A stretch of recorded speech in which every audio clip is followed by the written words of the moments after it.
Hello everyone and welcome. I am Agata. I created this channel to help beginners, rookies and newbies to start a relaxed and happy gluten-free lifestyle without dying in the process.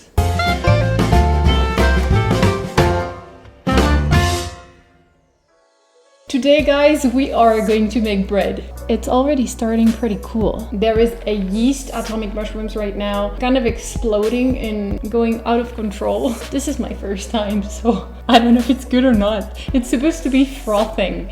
Do you think it's frothing? We'll see. Today, it is my first time baking gluten-free bread. It does froth. It's like a giant extraterrestrial blob. So I wanted to share with you this first time for me. I picked two recipes. One from Artisan Baking Company. It is a gluten-free sandwich bread. It does have eggs, but the other one is pretty vegan. It is the gluten-free artisan style loaf. It is quite complicated, but I think it is worth the try. It's from the Loopy Whisk. So I'm gonna start with this one. And I prepared my ingredients. So you will find the recipe in the description box.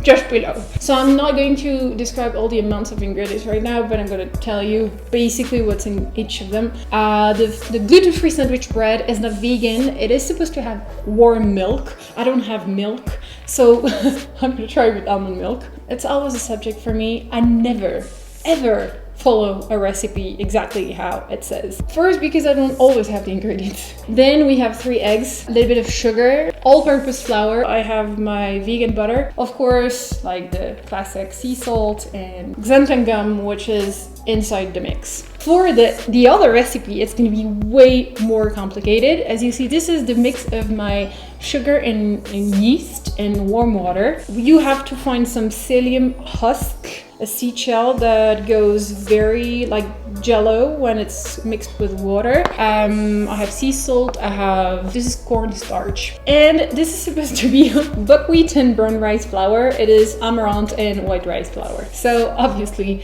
this is not going to be exactly as expected. And some vinegar. I think it's going to be such an adventure. We are going to start with gluten-free artisan style loaf. This is actually the bread I'm most excited about because it really looks like, on the picture, it really looks like artisan bread. It is mind-blowing. So obviously I don't have the same flour, but I'm gonna put all the ingredients together and we'll see what's coming out of it. Now the thing you want to do is to put your psyllium husks in a bowl and add some warm water. Voila! I'm very curious about this recipe. This is the result. As you can see, it is indeed jelly. Let's set it aside and put all the flour and the starch in a big bowl. And now I need this. So this seems to be the easy step, so I'm gonna enjoy it. Oh my god, I just did a wonderful job. I forgot the salt. I didn't do a good job actually.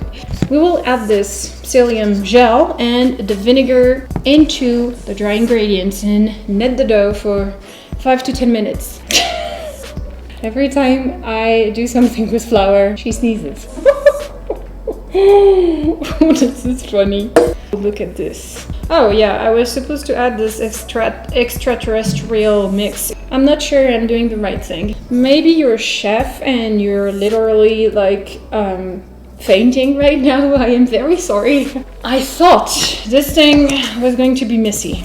I was right. This is going to be even messier than I thought.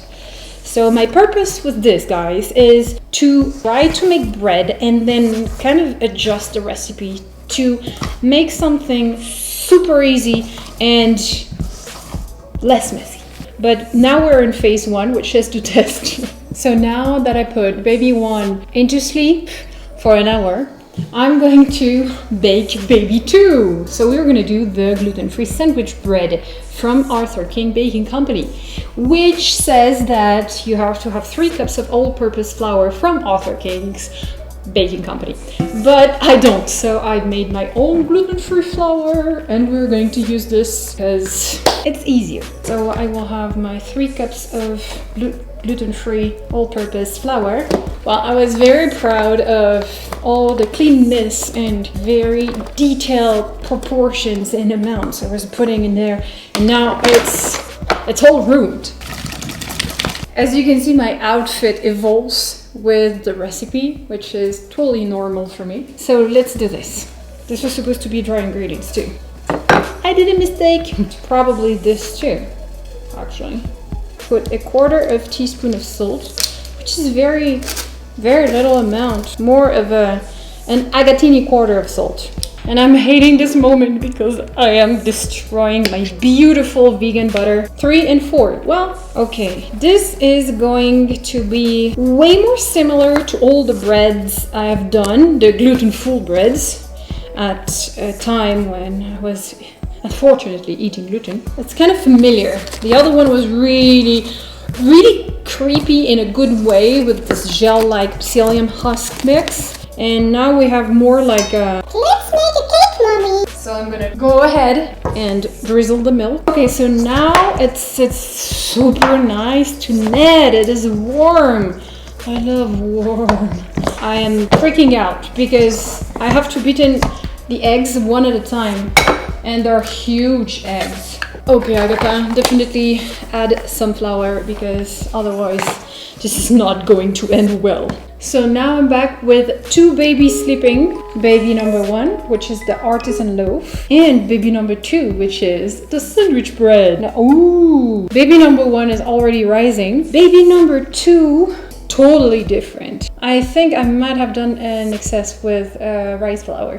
So now, basically, I have to wait an hour. You don't, but I do.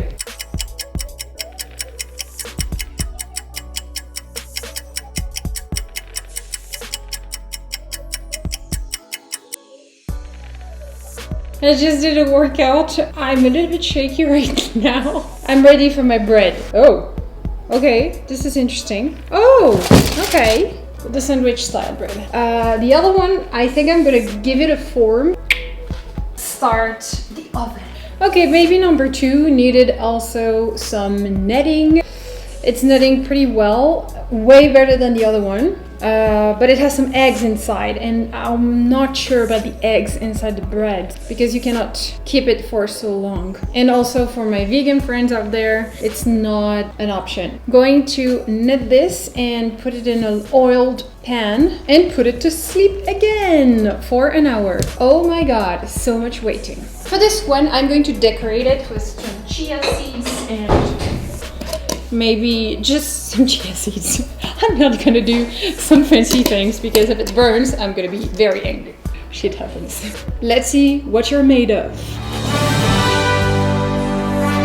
And I'm gonna eat because now I'm hungry. It's been a whole morning of filming. I hope this is going to end well. I'm taking those babies out of the oven and we are done. So the artisan style loaf, it didn't go 3D. I kind of love the look of it. I think the psyllium husk was too much. I had to use less, I think. Now the sandwich bread came out looking a bit more like eggs. For the smell, the artisan style loaf smells very good actually. It smells like real bread. It does taste like bread. That's amazing. And the sandwich bread smells like eggs, but it tastes more like a sweet bread. The sandwich bread is more crumbly. I mean, of course, I didn't follow the exact recipe. Overall, the sandwich bread looks way better because it has been molded in this oven pan, but I really prefer the artisan style one. And I think definitely eggs in a bread are not my favorite, so I'm gonna stay with the psyllium husk. I'm very satisfied. So it's like 6 p.m. I started early in the morning, so conclusion, do buy your own gluten-free bread. I would say it's too early to say, but I am going to practice the artisan style loaf. I hope you enjoyed this video. Subscribe if you want more gluten-free lifestyle videos. I send you all my gluten-free blessings and I see you in the next video. Bye!